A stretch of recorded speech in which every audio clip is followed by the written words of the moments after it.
We were 3 days into our flipped unit on chemical reactions, and I was clarifying some expectations for the class when a student stopped me. "Hey, miss, you should really make a playlist so your videos are easier to find."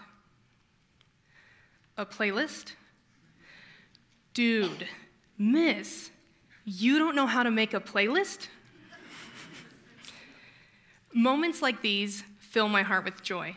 I love learning right alongside my students. My students know me as an instructor, but also as a fellow learner. Being open to learning with them models that you're never really done learning. It's an ongoing process that I hope they enjoy throughout their lives. Being open to learning digital tools with them builds both my capacity and their confidence. So I told Tyler, "No, I don't know how to make a playlist, but you're going to show me, and then we'll tell the class how to get there." Tyler took pride in being able to teach me a skill, but he also became an important part of enhancing the learning that takes place in my classroom. Let's go back to that flipped unit. A flipped classroom is where, instead of lecturing for a majority of the class period, you record the lecture as a 3 to 7 minute video. Students can watch this video at home ahead of time, or even at the beginning of class. My message is very short, and then the rest of the instructional time is available for the students to engage in the content, collaborate with their peers, and really apply the concepts that they're learning. In addition to posting my videos on YouTube, I created multiple assignments, digital and others, that were varied by student learning style and then product outcome. So students could choose which assignments to complete based on their personal interest, and then work at the pace and place appropriate to them. Some assignment examples included designing a t-shirt, building a model, writing a poem, doing a hands-on lab, or even a virtual lab. But the assignments that the students chose most often were ones where they weren't just learning from the technology, but they were using the technology to demonstrate what they were learning. The most popular assignment was the one with the molecule sets, the balls and the pegs that you put together. Kids love to build stuff, but that's not where it ended. The students then had to use a cell phone or an iPad to record a video explanation showing how the chemical bonds break, the elements recombine to form new compounds, and then end with a balanced chemical equation. Students chose this assignment, and it wasn't worth more points.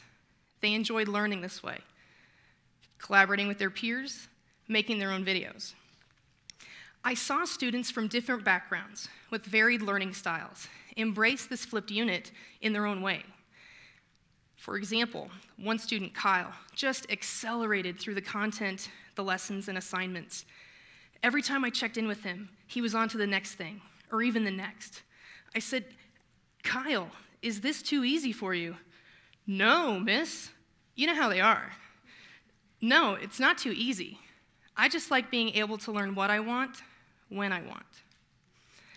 I had another student, Amanda, who caught me as I was circulating the room. "Look, miss, I just completed all of Section 2 and Section 3 last night." "Amanda, that's great. What got you so motivated?" "Well, I had to do the notes at home because it was easier for me to focus, because I had a really hard time focusing in class yesterday." Kyle and Amanda, two students who are beginning to grasp their learning style and enjoying their learning. I have another student, Amy, who has a hard time making it to school every day and had been gone a couple of days. When she came back to class, she had a smile. And as I sat down to conference with her, she said, "Oh, I've already done all the notes. See? I watched the videos at home." She was beaming. Because when she came back to school, instead of being behind, she felt successful. She felt joy in her learning. Digital learning tools and opportunities are a great way to enhance learning, meet individual needs, and increase student ownership. Each of my students found their own pathway to access and master the same content in ways that they made their own. When students have ownership over their learning, it brings them back to joy. Our future workforce are these current students. They access information differently than previous generations did. To keep up with them and differentiate for them, We can offer them content through a flipped or blended classroom, have them use collaborative spaces like Google Docs and wikis, social media like Edmodo, Twitter, and Facebook. We can even expect them to publish their work by posting it to YouTube or creating their own website. Students are already using these tools all the time when they learn to play the guitar, skateboard, or pass the next level on their video game. Students take pride in that learning. We can harness this intrinsic desire, this joy of learning, by helping students learn things their way at school. Skills like critical thinking, communication, collaboration, and creativity are fostered in a digital learning environment in ways that students will be expected to perform in their future careers. Teachers, principals, parents, and community members embrace this shift with us. And dude, go make a playlist.